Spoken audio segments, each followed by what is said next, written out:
And my PEI was showing we're not super tech savvy. Your PEI was showing. Is that what you said? Yeah. I was like, is this thing even on? That's a good one. No, it's funny. I was actually going to ask you where you were from. I was going to say because you got a little bit of that Newfie accent. Although in Yeah, it's like PEI, is it Eastern called something PEI. different? Sorry, say that again. Sorry, this is a problem with video calls sometimes. In PEI, do you guys call the accent something different, or like it's like a Maritimer accent, or I've always heard it called a Newfie accent, but that's Newfoundland. Yeah, I mean theirs is a little thicker too, but PEI, like a lot of Irish and Scottish settled here as well. So like my last name's Macleod, my mother's maiden name is McKenna. So we've got those roots pretty thick as well. Yeah, yeah. Just Irish people creating a new way to make people not be able to understand them. That's right. Yeah. We like to talk fast and we don't put much context into it. Yeah, fair enough, fair enough. So yeah, I'm Stefan, man. Nice to meet you. Nice to meet you, pal. Yeah. So how's your day going? Before we start, do you have any questions for me or anything like that? No, I'm gravy, man. Big fan of the bucket hat. Your gravy. Yeah, I thought I saw it said fisherman on your thing, so I was like, let's put on a fisherman's hat here. Heck yeah. And I just got Okay. it. It's from the Masters. My buddy got it for me, so I'm pretty psyched on it. So Oh, he went to the Masters? he went to the Masters. Crazy story how he got his tickets too. He was just in an airport and some lady was in an airport bar and he just got to talking to her and she turns out they owned a house 2 blocks away from Augusta and she gave them the tickets for free and gave them her house for a week to stay in. And then they got this Wow. memorabilia for free. In apparently she has a bedroom. Well, I saw a picture of it, not apparently.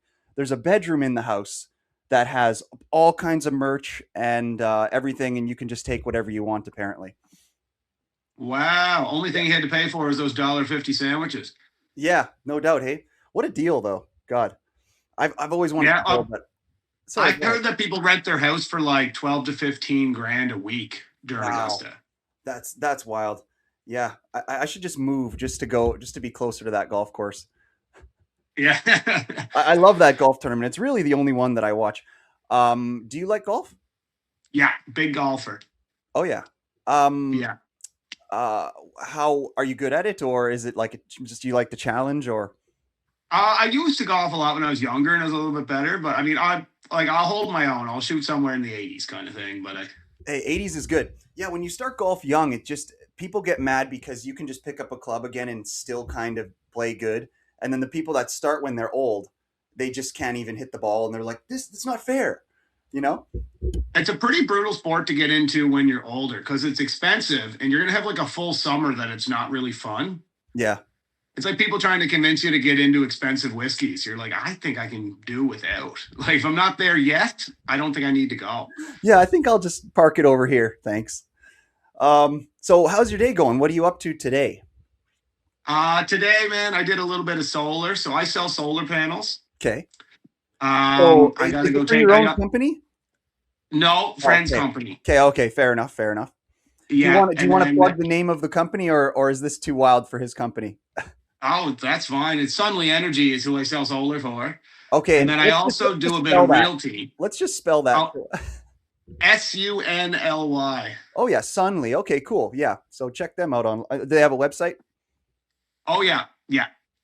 Okay, sorry, Yeah. keep going. And like in a bit later there, I got an uncle up the road that I got to help him rotate his tires. And then we're going to go for a drive. I also do realty and I got a sold sign I got to pick up. Someone's about to move into the house. So we're going to go kind of take the sign out of the ground. Oh yeah, sounds And like yeah, hard just, work. yeah, yeah, pretty casual. Rotating the tires will be the most active Yeah. probably. So you said it was your buddy's solar company that you work for? Yep. That's pretty cool. Then so is that why you kind of got some time off just for work? You got a siesta lunch to shoot the podcast or what? I kind of make my own schedule. Oh, So nice. so I drive around the island and meet up with people, kind of explain the solar process and things like Yeah. that. So I can kind of book my days Yeah. kind of how I like to. I guess that would pair well with being a realtor as well, eh?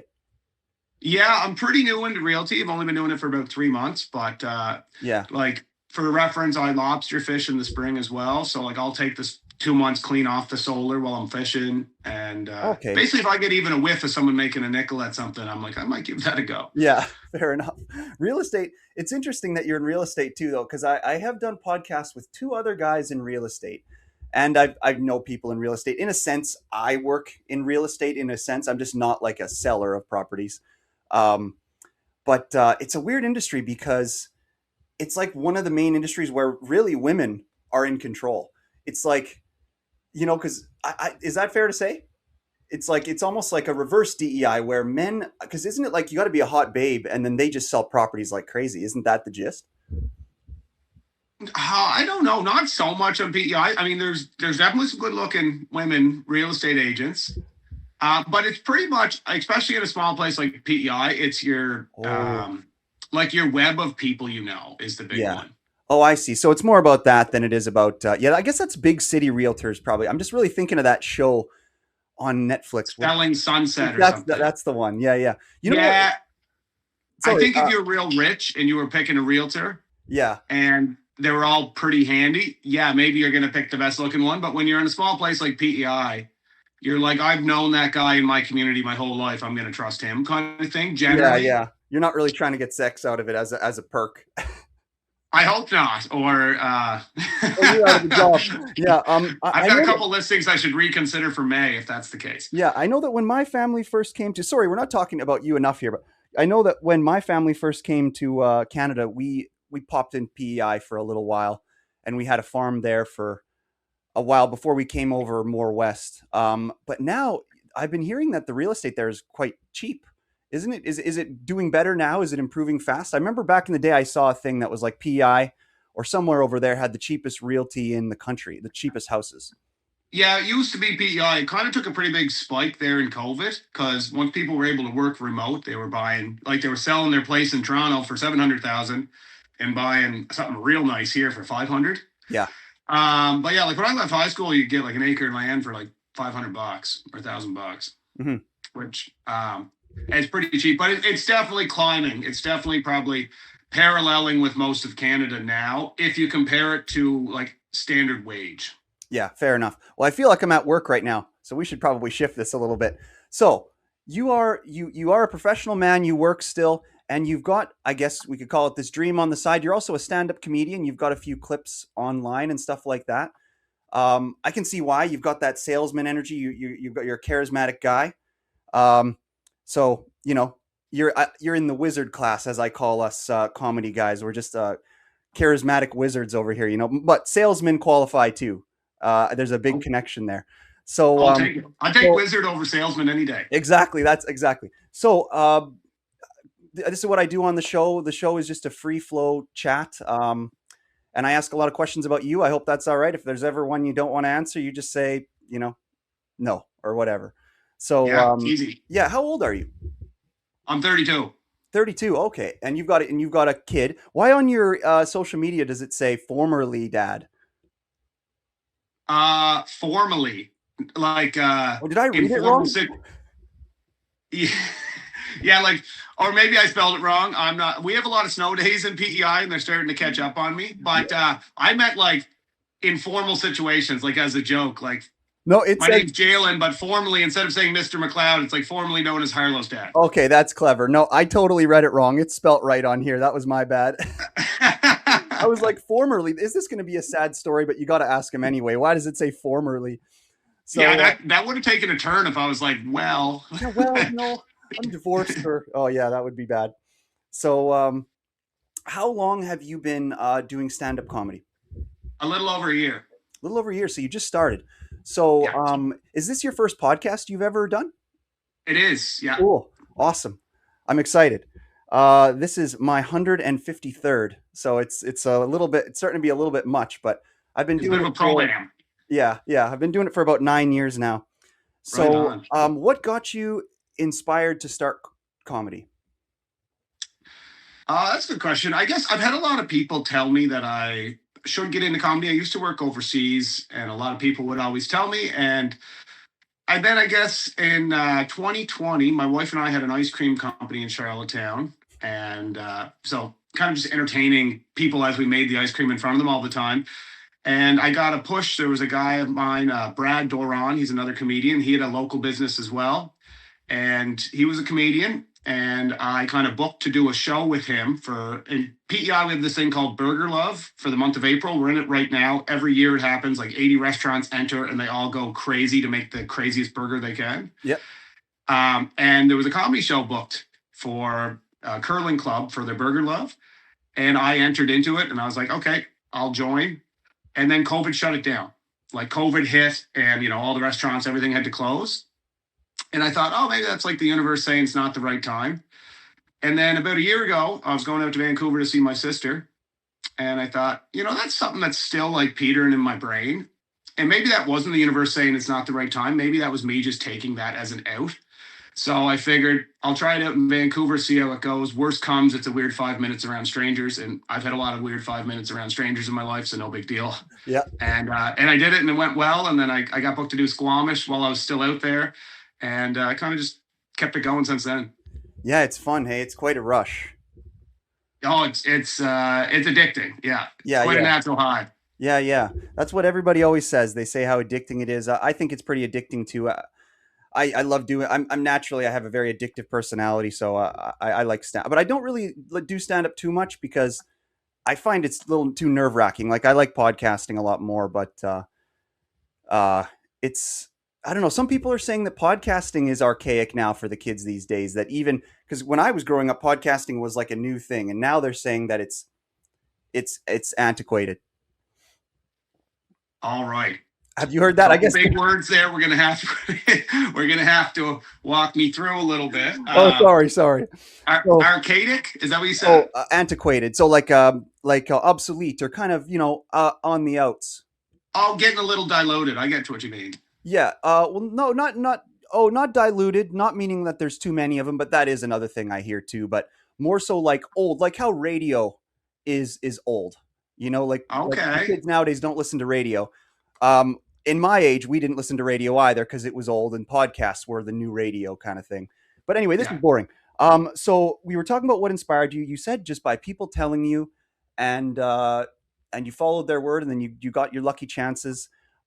So you don't have any kind of other inspiration, hey? Like you never, like what about more of like a metaphorical inspiration, like within yourself, rather than people telling you to? Like, do you have a favorite comedian?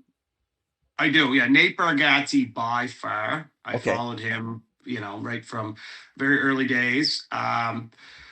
Always liked him. Like I guess just making people laugh has always been like I would be not in the typical sense, but like more of the class clown, like always trying to get people around me laughing. Yeah. So I guess like to a minor degree, it was addictive anyway. I had an uncle who was life of the party, always having people laughing right from an early age. He's the guy I'm going to go help this afternoon rotate his tires. He's like a mentor of mine in my life. And so I think just in a lesser degree, the addiction started there. Yeah. And so I was never nervous, like public speaking, all that's normal. So I wasn't nervous going up at all. And yeah, I guess it just pulled it in. It kind of felt like a natural transition to give it a try. Yeah, for sure. There's nothing better than a day where you have a little bit of car work planned. I don't know how much do you like working on cars? For me, when I have a little plan to hang out with somebody that I like hanging out with, to do easy work on a car that I've done before. Like if I'm going there to like diagnose and then, we got to change a whole radiator, I don't love that as much. But like a little tire rotation, little oil change, I always find I have the most best days when I wake up and I know I've got a plan just to work on a car with a buddy. Yeah, honestly, I enjoy it. I enjoy having a beer or two while we do it. I'm not very slick around motors at all. I'm one of those guys as cars become more and more like electronic and more harder to diagnose, and you need to plug the computer in to see what's wrong with it. Yeah. That benefits a guy like me because I don't know what's wrong with it anyway, but now I get to say, see, I wish we could just do it ourselves, but we need that damn computer. But yeah, secretly, enough. I need the computer anyway. Fair enough. I all my cars, I try to stay pre 2012, so I stay out of that era. And I'm a kind of guy where like I feel like you'll agree with this. Like I'm not much of an engine guy either because I feel like you fix everything that makes the engine work around it, right? But if the engine is fucked, just buy a new car. Like don't fix an engine. That just seems like too much work to make it worth it when you can get a new car for. But I mean, maybe you drive nicer cars than me, but I just like rotate through old F-150s, and they're usually like 2 grand, and an engine is Right. like $1,500. So why am I going to be switching out an engine? I don't think that 500 labor dollars there is worth it, you know? Yeah, I get that. I mean, if you're getting a friggin' 2012 F-150 for 2 grand, you should be driving them out here and selling them right away because they're like Fair 10 to enough. 15 out in PEI these days. Fair enough. Yeah, no, I don't have a 2012 right now. I have a 1997, which I like a lot. I got it with 200,000 K for 2 grand, and it came with a Vespa scooter, which was kind of cool. It was in the back Oh of the my truck. They're like, God. have that. Did the Um, Vespa come with the truck or the truck come with the Vespa? Who yeah, no knows? doubt. Either way, you could sell a Vespa for 2 grand. So yeah. What else was I gonna say? Uh, oh shit, I lost it. Yeah, I also have a BMW M3 2002 that I like a lot. Uh, Oh, right on. yeah, I kind of flip cars. I like BMWs. I like the M series. Do you have a favorite type of car that you drive? If you could kind of drive anything that's relatively affordable? Not really. I mean, I'm not much of a car guy. We got a little Mazda 3 and we got a Mitsubishi Outlander. When we had the ice cream company, we had a little Mini Cooper. That was a pretty fun little scoot to jump around in. But Yeah, no real preference. Looking for price if I'm looking. fair enough. Man, your life sounds like a little Canadian fairy tale. Hey, like, oh, I got funny. Like it's like what an American would caricaturize us as. It's like, yeah, I used to have an ice cream sales company, and I just got to talking to people so much, I made it a career. It's no, Yeah. you are more Canadian than me. That might be the first time I've said this on this podcast. Okay, I'll take it. I have friends in Halifax that are comedians, and they're like, well, when people come to the East Coast and they meet us, they're like, oh, you're just like a guy from a city. We were expecting more East Coast, and then they'll Yeah. call me in. They're like, okay, well, you got to meet our friend Jalen then. Yeah. Your name, you know what the problem is with your name for comedy is that it is spelled like the hardest way possible. Like if somebody said, "Yeah, my name is Jalen Macleod," I'm not sure I would be able to spell your name if I had 4 attempts, first and last. That Yeah, honestly, it's a crazy name. It's a crazy story behind the name. Like, so if you met my parents, you'd swear I would have been named something biblical. Like, we just grew up. My grandparents had a tobacco farm. Like, I've never met another Jalen before. And my father had the sports on, and it was right like early '90s. Jalen Rose was a basketball player, and he had a big college breakout year, and so he gained a lot of popularity. And my mother walked by while my father had the sports on, heard the name Jalen Rose, and just fell in love with it, and then they named me Jalen. So they didn't know what they were doing. They had no idea that the spike in popularity for the name Jalen was more predominant in the black community than it was in the community of Belfast, Prince Edward Island. Yeah, I was gonna say you got a black guy name. Yeah. Oh, that's funny. So are both your parents Irish then? Like, do you identify more with being kind of Irish, or do you consider yourself like Canadian, or what do you identify with? I'm just Canadian. I just call myself an Islander. My father, Macleod, so MAC is Scottish. So my last name, Macleod, is Scottish, but then MC, my mother's maiden name is McKenna. That's Irish. So, but I'm from a little town called Belfast on PEI, and we can grow a potato like a son of a horse. So, I mean, we've got quite a bit of Irish through us. Okay, fair enough. Yeah, Irish people are always naturally funny. I'm surprised you didn't say your favorite comedian's Gillis then because of that. You know Shane Gillis or no? Yeah, no, I definitely know Shane Gillis. Yeah, Okay, I yeah. mean, I really do. But if there was a comedian that like fit my style the best and like someone that I liked from early on, because I didn't know Shane until the last 3 or 4 years. Yep.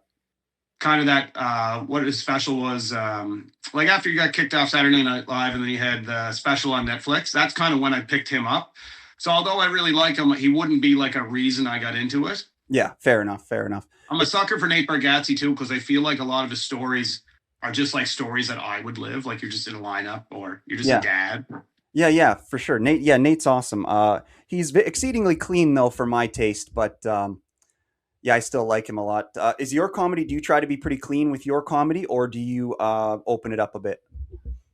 I open it up a little bit. I'm not edgy really, but I will talk. I'll talk on sex. I will curse. Um, like I can easily do a corporate gig. I get booked for corporate gigs. I can easily take cursing out and be fairly clean, but still talk around sex. But like my actual bits would be a little dirtier than Nate. Yeah, that was my But first thought. not looking for the shock factor necessarily by Yeah. I feel like some comedians they're going so far over the line for shock factor, and it's not my style of comedy. Like to me, like shocking someone and making them laugh are cousins, but it's not necessarily the same unless it's really cleverly rounded back out. Yeah, no, I totally agree. I totally agree. It is a little bit of a crutch. All swearing is, especially for black comics, like the N word. Basically, all they have to do is say the N word, and the crowd will laugh because they're all nervous. You know, Yeah. it is a bit of a crutch. So, did you play any sports growing up? Like, you kind of seem like you might be a hockey player. You got kind of a more leaner style. Are you a hockey player or no? Yeah. Yeah. I was a hockey goalie growing up. Oh, you're one of them goalies. Okay, so you're a weird Yeah. guy. That's why you got a finger tattoo. Yeah.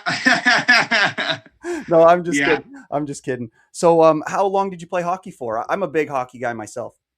Basically my whole life. So well, until high school there when I stopped. But yeah, I played early age. I used to play like spring hockey, year round hockey as well. So honestly, by the time high school came, I was pretty like hockey had kind of run its course. Like it wasn't as exciting anymore. I think playing all the spring hockey kind of actually diluted hockey. It wasn't like something I was waiting for anymore. You'd be kind of doing it all summer long as well. Totally. But I did hockey and golf for my two main sports. Okay. Yeah, that's awesome. No, I totally agree with the playing in the summer can sometimes be a little much.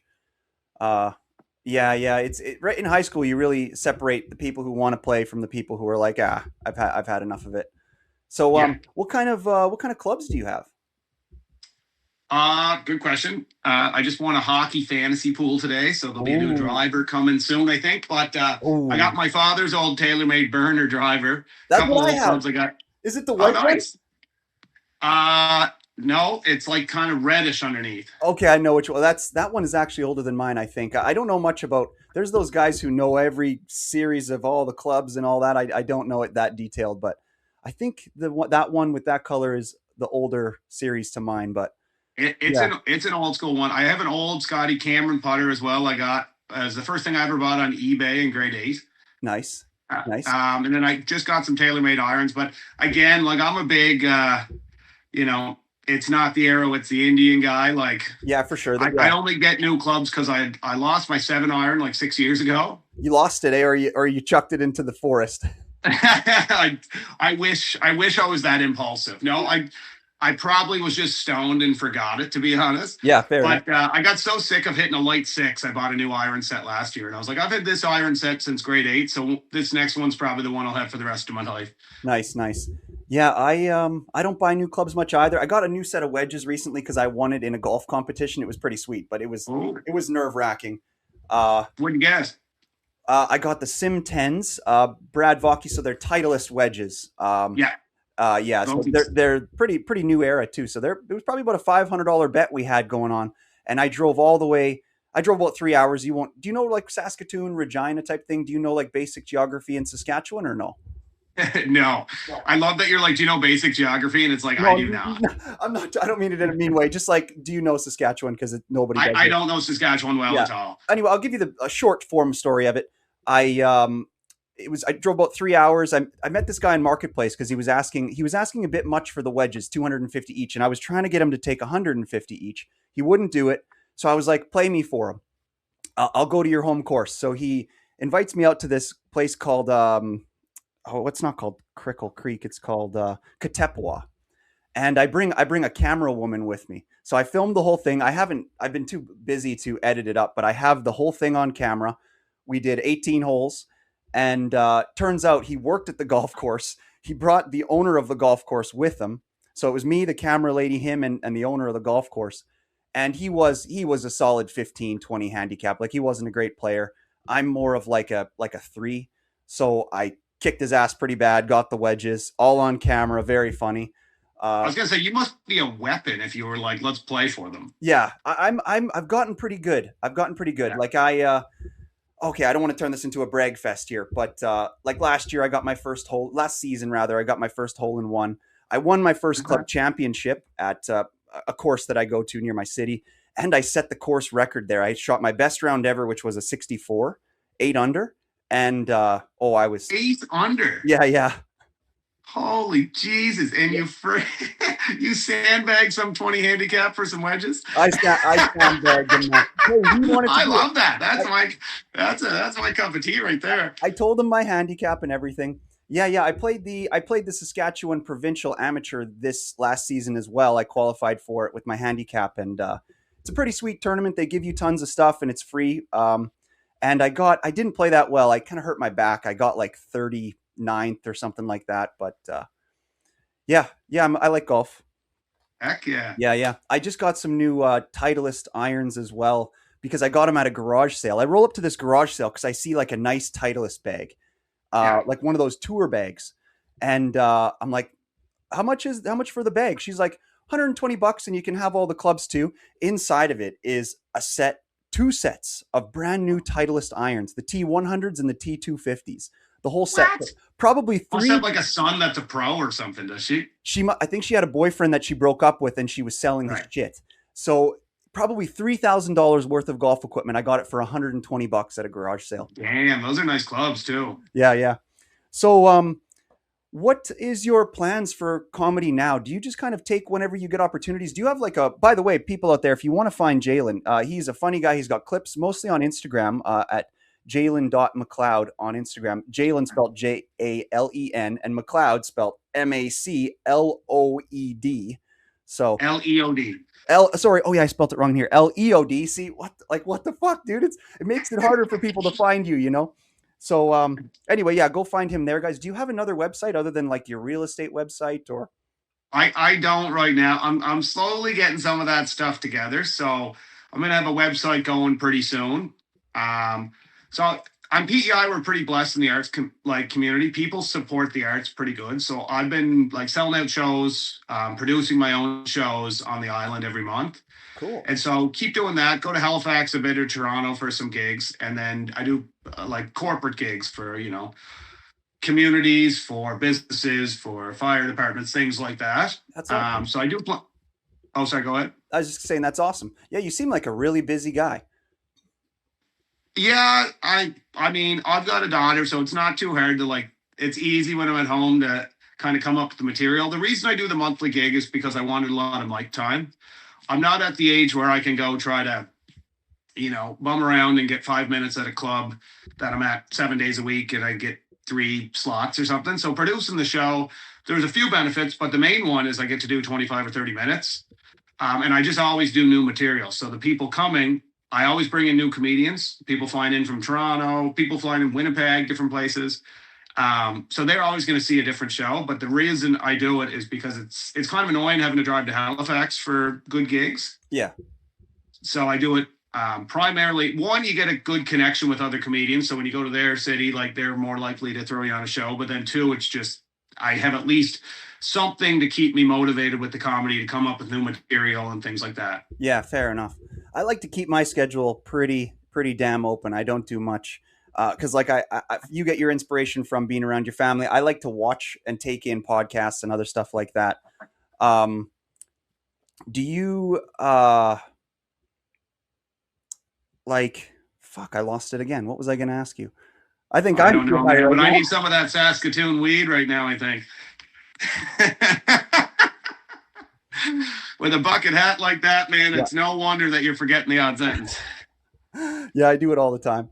So, do you plan to do more like podcasts or start your own podcast or anything like that? Well, funny you say that. So I have an idea for a podcast called something around Macleod 9. Oh yeah, yeah, yeah. But so there's a few people that I'm talking about doing it with, but my wife just it's not actually released yet, but her friend from Calgary just flew out and he wrote a book and they were doing a podcast. It's like 100 rules from an uncle. I don't want to give too much away, but they're doing a podcast talking through these rules as a guy-girl friendship. Yeah, yeah. And he got all the nicest podcast equipment you can get and he left it here. And he's like, you can just use it whenever you want because he flies into PEI if they're going to shoot. Yeah. So now I have all this podcast equipment and it's harder to not do it when there's like one less thing in the way. Yeah, yeah. You just gotta like start doing it and start practicing. Like if you've got the gear, you should just start doing it. Like you should do like an episode with your daughter. You should like you should like do an episode with your wife and just like start practicing. You can also do it by yourself. Like it is great to have a co-host, but it can be done by yourself, you know. And it's Yeah, I good. think my plan for it is to do a podcast that has a few kind of sub podcasts in it. So there might be one with my wife where we tackle issues or whatever we're talking about. And then there could be one with maybe someone that's in the arts committee or arts community, sorry, of PEI, like you bring in musicians or Yeah, so there's like the material is always there because there's different paths. You could have a co-host with this person, co-host with that person, and then you also have ones that you can do yourself just on thoughts and things like that. But fair enough. Fair my enough. my general thought process right now before the podcast is I'm going to set up my shed. I have like a woodworking shed. I'm going to set it up Nice. and have like my mic and stand out there and start filming high quality little clips of some of my comedy because Yeah, I feel like it's a lot easier way for me to kind of gain a little traction. yeah, Because again, flying to Toronto, flying to places to do shows, it's just tough when I'm a family man. I got a couple jobs and, yeah. just out here living my life as normal, but I can do those any night of the week. So that's my main priority right now. Fair enough. That's a good plan, dude. You got a plan for it, and it seems like you're on it. I've got a bunch of things I wrote down here to ask you questions on from all that. Like it's be cool to have that woodworking shed because it's nice to have a little space you can get away to do it. You know, uh, that's important. Like a little studio. Like I built my little studio here, and because you got to be able to be yourself. You know, another thing I'd recommend is like those solo. You said you wanted to have a couple different subcategories. You know, you're pretty well spoken. You're a professional guy from work already. Like I never had that bone built, but for me, when I started doing the podcast, like the first 20 episodes are just bullshit. So like I'd recommend doing like 20 by yourself before you get a co-host and you know aren't good at it enough to do it with them before you try to get your wife on there and you guys end up in a fight during trying to do it or you know whatever it may be. It's good to try to do a few solo by yourself first and just get a feel for like what you're even doing, you know, Yeah. because long form can be tricky, especially if you're all by yourself and it's just like, what am I even doing here? Like you got to get it Yeah, sorted out. pigeonholing a niche seems difficult. Yeah. Like something that people can rely on you to. Yeah. And for me, the one I'm not really looking just for funny. It's like, what can I, it's kind of like I started doing a little improv comedy, and it's like easier if you have a prompt because at least you know where to angle it Yeah. versus just having like make up a character. Like if someone says you're a fisherman, it's easier to make up that character than to have any character at all available. Yeah, exactly. Exactly. Like you got to have some sort of a guideline there, you know, or it can get, because you want to know what they want to hear. It's the best way to get audiences to know what's coming, I guess. But yeah, but it is easier to fill long time if you're more broad about it and like, oh, well, we'll just talk about anything. And the underlying thing is it'll always attempt to be funny. So you do True. woodworking. What do you like to build? Or is it just like on the house? Mainly house stuff. Yeah, I'm not much of a fine carpenter at all. I'm the kind of guy that it's like it's out half an inch, and I'm like, that's plenty fine. I'm not gonna back it back off and fix it. But yeah, just things around the house, build stuff in the yard. Like I got a stage built out in the backyard to do comedy shows at the house for next summer. Cool, cool. But yeah, kind of bigger projects like that, and Oh yeah. house renos and things. So you actually plan to film. So you're going to make a little thing in there where you're going to film yourself doing the stand up and you're going to sharpen it up back out there in the woodshed. That's the plan. The plan to do small clips because I get a lot of footage now at shows, but the audio, like they're Yeah. good clips by times, but I walk around a lot when I'm on stage. It doesn't make for the best clips. Someone's getting up to go get a drink or what have you. So I figured short clips, kind of dressed Islander style in the shed. It would just be easy because the one thing that I find tough, I don't do that many shows. So like if I do a show and then I don't have another one for 2 or 3 weeks, there's a lot relying on that show to have good clips. So if I do it out in the shed, I could have a backlog of 20 or 30 and then start posting one a week and not. Yeah. Because right now it's like if I post one, it could easily be 3 or 4 weeks before I do another one. And I'd like to kind of get some type of consistency. Bingo. Yeah, man. That sounds good. Create the character, create the niche, and then like you've got your place where you can get your audio all right. It sounds like these are all things to attempt to kind of improve your social media, which I think is a good plan. Yeah, I never even had social media until I started comedy. My wife made me an Instagram, so it's my least favorite part of it. But yeah, I think it's the most important part at the same time. So I'm trying to give it some attention that it kind of desperately needs. Fair enough. Man, how good does it feel? Is this the first house you've ever owned? You own your house, I assume? I do. Yeah. Technically, it's kind of my second. I had a house fire like 6.5 years ago, and my first house burnt. But this one's built on top of where the other one was. So it's Oh, like, what do you call that? It's kind of my second house and first house. very cool. So, you had the insurance company rebuild it, and then were you a part of the process at all, or anything like that? Yep. Yeah. So there's a guy on my road that did the primary build, but like we painted it all. We did a lot Okay. of different trim. We had different Yeah. friends of ours that are like, do Yeah. woodworking or do cement or what Yeah. have you. So Is there anything better than doing work on your own house, like or just doing small scale carpentry work, stuff like that? Like I feel like that is the most. I wish they would have taught us more in school. Like just pick something simple in life and get really really good at it. Like just really hammer that into kids' heads because I love doing carpentry. I love fixing my houses. I have a couple of houses that I rent out, and I always have to fix them and do yeah. stuff like that. A little bit about me. I'm a engineer in training, and I specialize mostly in structural stuff. And then I build furniture and stuff Oh, like that. cool. So yeah, at my houses, I built these huge garages. Like they have 2 floors. They're so tall, and so I can build structures. I can build fine stuff. I mostly make kitchen islands, and then I sell them on marketplace, and those do pretty good. Heck yeah, dude. Yeah, That's awesome. but yeah, So you're one of those guys. You're backing it off if you're a quarter inch out making that furniture. You're doing the fine carpentry. yeah, half an inch. I liked your half an inch thing. That's funny. Like I do. I'm not too fine about it, but yeah, people don't notice the details like how a carpenter would. So usually you can get away with a little bit. This one time, I had this island on the back of my truck, and I was driving it up to this small town to deliver it to this guy, and a semi drove by, and the island flew out of the back of my truck. Like it was Oh no. plenty. It was plenty in there. Like I don't know how it flew out. It flies out. It lands in the ditch. It tumbles and rolls, and it broke a little bit, but it mostly stayed together. And I literally just took a hammer and just slammed the joint back into place that had given way because of it flying out of the truck at 100 kilometers an hour. Got back on the highway, drove it to the guy. Never complained once. Yeah, hey, heck yeah. Sometimes it just needs a quick bang. Yeah, What you said there too about how nice it is to do stuff at your own house, I think that's like a pretty big angle as to people's mental health these days. Is people don't realize like because you see so much stuff online that's done so perfect, you're like, oh, I shouldn't do that myself.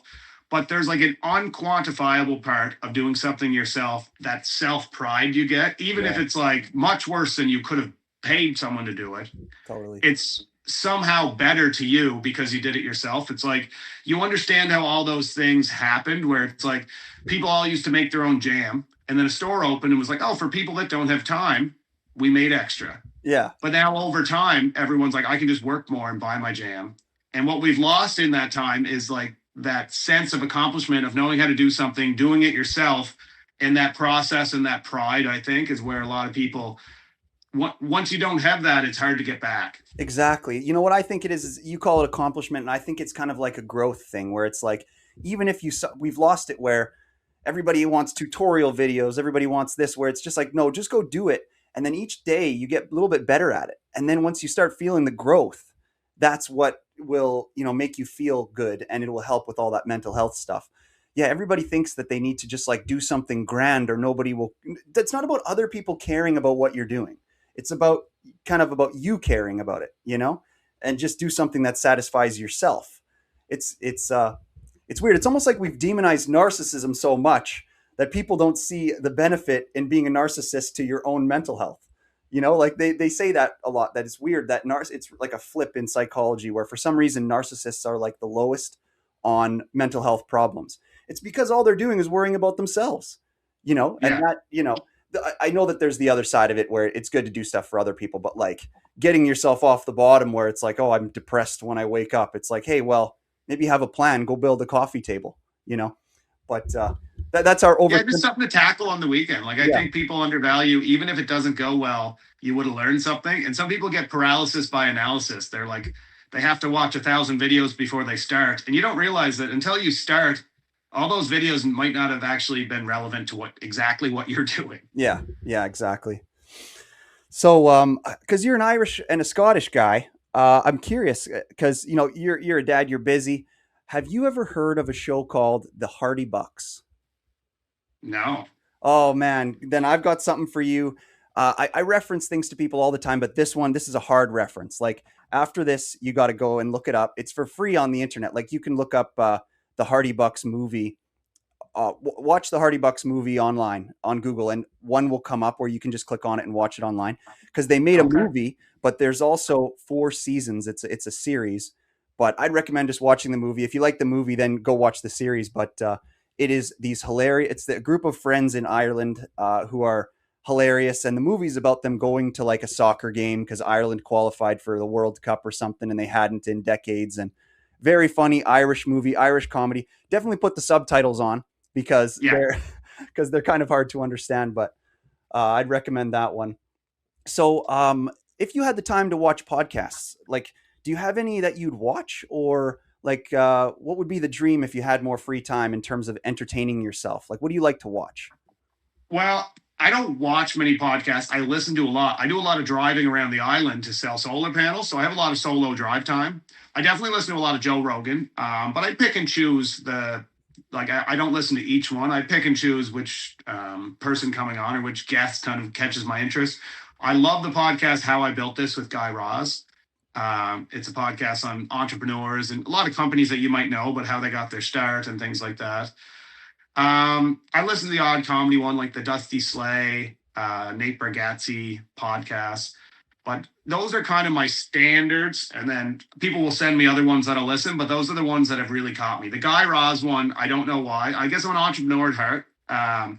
And so I always love, and I think the thing I like the most is there's not one of those people that started one of those businesses that doesn't have two, three, four, five failed businesses beforehand. Yeah. So yeah, they've got a lot of wisdom in terms of that. And well, it's just fun hearing them like because you have two people, right? You have someone that something's not working and they take something from it and shift it and try it again. And then you have people that try one thing, it doesn't work, and then they're like, I guess I can't do it.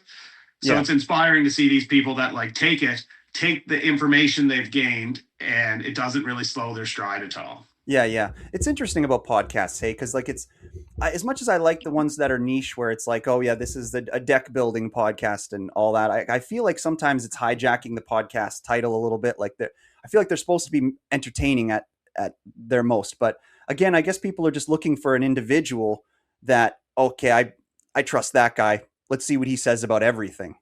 You know what I'm saying? But yeah. So do you have any pets? I do. Yeah, we have a dog, little French bulldog named Pippi, French bulldog? and Yeah. and then we have a one-eyed cat named Oscar. And I say we pretty loosely. My wife had this cat when I met her like 9.5 years ago. Oscar still thriving though. He's like a 20-year-old cat. Never seen a healthier animal in my life except for the one eye thing. Oh yeah, fair enough. How did he lose his eye? Did you guys rescue him with one? Did she rescue him with one eye, or did she accidentally make this cat lose its eye? Well, I think he probably got into a little tango with a raccoon or something. She was living out in Vancouver when it lost its eye. Yeah, Honestly, my wife was so attractive when I met her. You get a little blur on. She's like, I have a one-eyed cat. And at the time, I should have been like, what happened to the cat? But what I said was like, oh, that's kind of quirky and fun. yeah, yeah. So do you have a lot of written bits about? Because I know that some comedians like to not talk about family that much, that kind of thing. And then there's some comedians, like I mean, right to the very top, like Kevin Hart or Bert Kreischer. These people that really talk about family a lot. Do you have bits written about that stuff? Is it something you want to keep separate, or what's your philosophy on that? No, I have a lot of bits on them. So I don't really keep it separate. It's where I think it's like, it depends on the comedy you're doing. Some people are doing political or this or that, but mine's more on my life, more on, real life experiences. So it's natural that the people or the things I'm around the most are going to frequently come up. Yeah. Yeah, I haven't. I don't know if I've seen a bit on your Instagram or anything yet about family. Do you have any published bits out there with about family stuff? Or I have one about my father, about the first time my wife met my parents and the Wi-Fi password. yeah. Oh I, yeah. do you Oh, want me that to was give? the one with the big D. Yeah, yeah, Yeah, yeah. My dad didn't use the word capital, but that's just a real story that happened. yeah. Sorry, I totally Um, hijacked your punchline there. Yeah, the joke is basically that yeah, your dad had a Wi-Fi password with his last name, and yeah, he didn't say capital D at the end. He said big D. Yeah. So you're a fisherman, and you're like you actually do it as a job. Um, I like fishing. Do you ever fish recreationally, or do you like camping?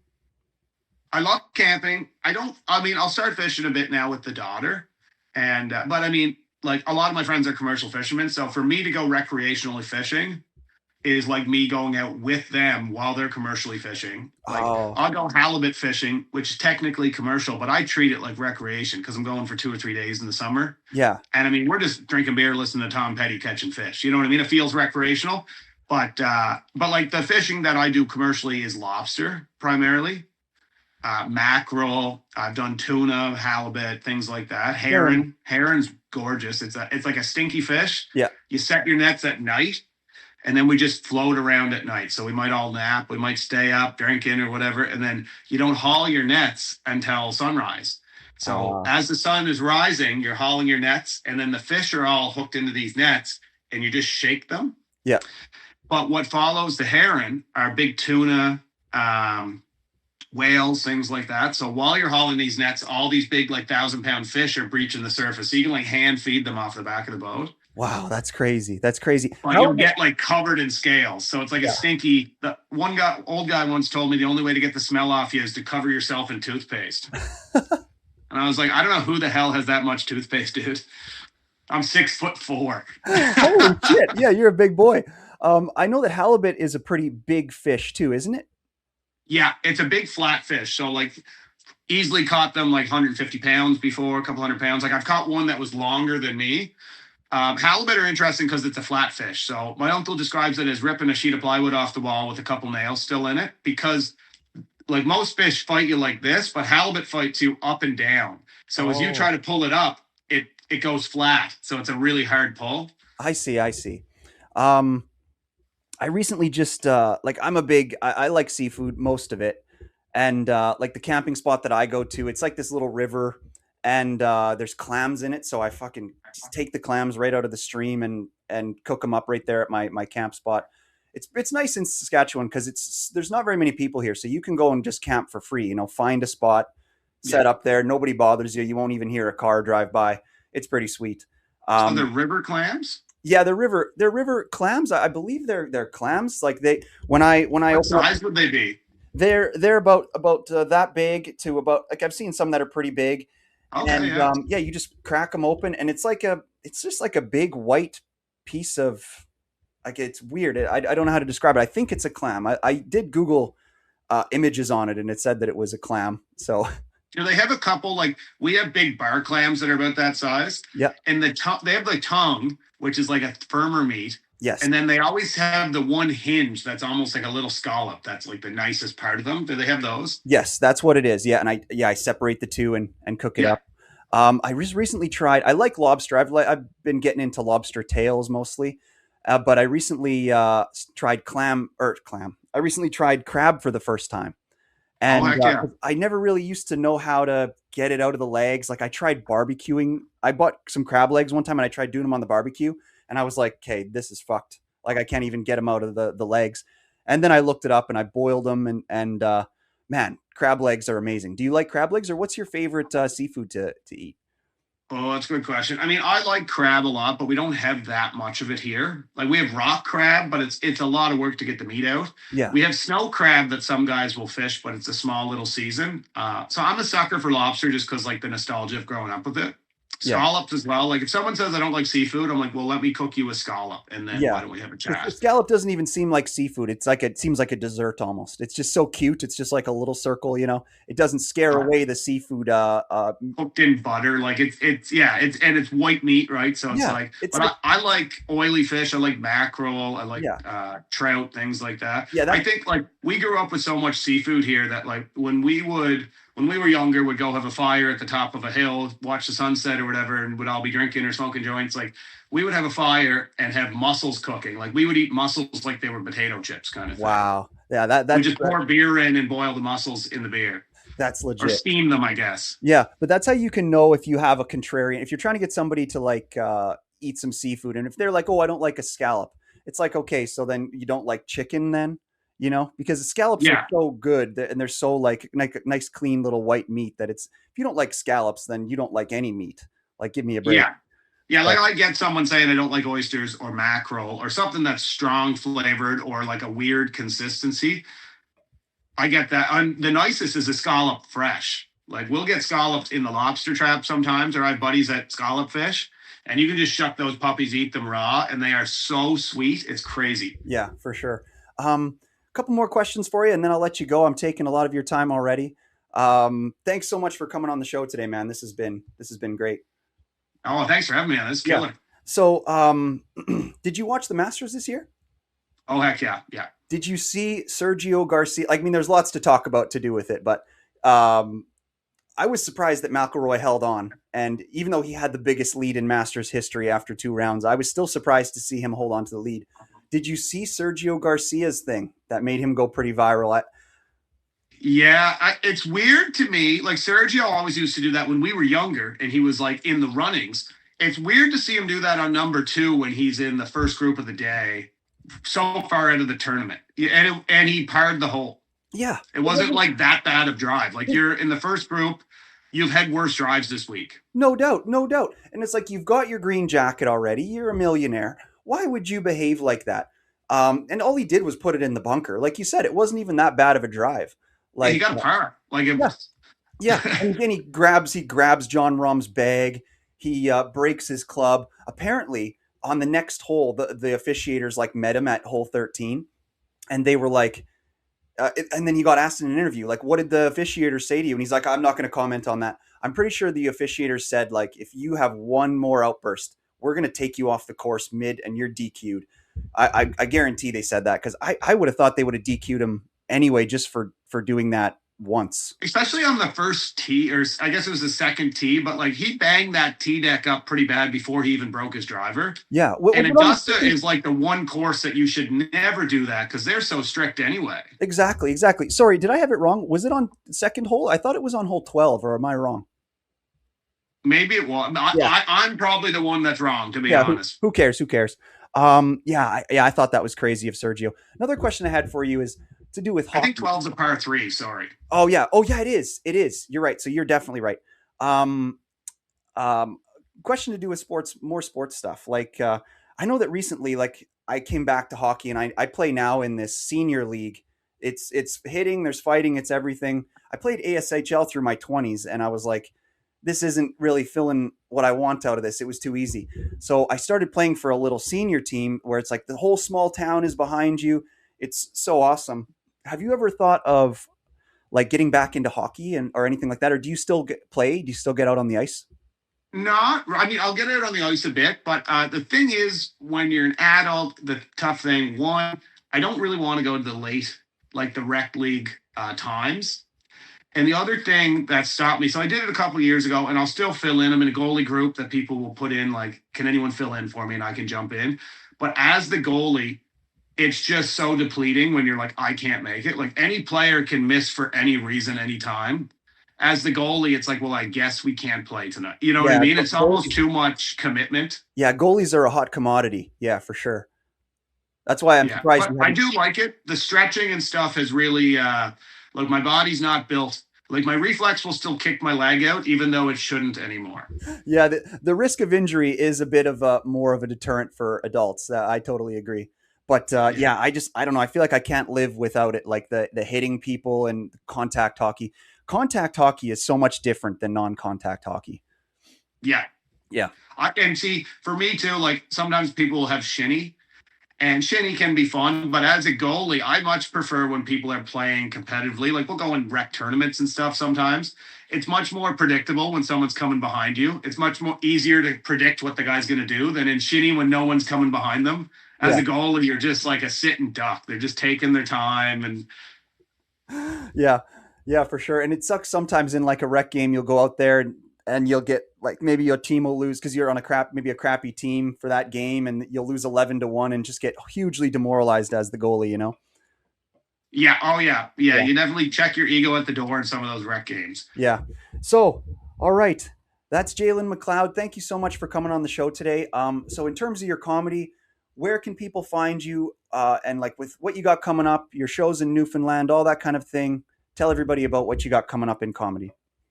All right. Well, first of all, my shows are on PEI, not Newfoundland. But Fuck. love your style. Sorry. I must sound like such a newfie that you're like, this guy could be bluffing me right now.